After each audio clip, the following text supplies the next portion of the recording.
Silk Road launched in February 2011 as the Darknet's first Bitcoin-based marketplace. Within 4 months, it would be the Darknet's most notorious site whose reputation extended all the way to the US Senate. The origins of the drugs marketplace can be traced back further, however, to a philosophical thread on the Bitcoin Talk forum.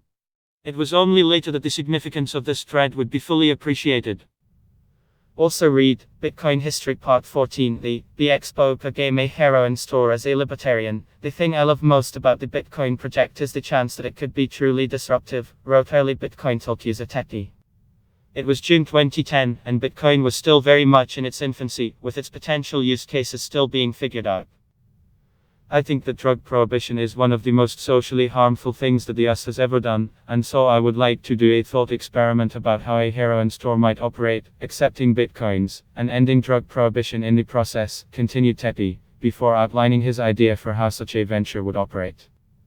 The proposal was cautiously welcomed, with some users highlighting the hazards. Us government has endless resources and nothing to stop them from doing things they're not supposed to. I think if it's high profile enough you would still get busted somehow, something you didn't think of, and others elaborating on how it might work. Although the thread was provocatively titled a heroin store, one user suggested a marijuana store would be preferable because the risk of getting caught is much more calculable. Your clients are much trustworthier and your competitors are not as dangerous. A framework for Silk Road Alpha they couldn't have known. The participants in the thread were brainstorming what would become Silk Road. From the use of Tor to the way packages could be shipped, it was all laid out. It is unclear if the discussion directly inspired Dread Pirate Roberts, or merely crystallized an idea he already had forming, but within 2 months of the thread appearing, he had begun work on Silk Road. On January 29, 2011, user Altoid posted a since-deleted response in the heroin store thread that read, "What an awesome thread. You guys have a ton of great ideas. Has anyone seen Silk Road yet?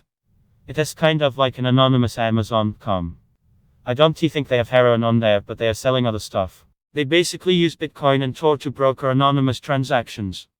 It is at 8//tijkikexbooze. Onion.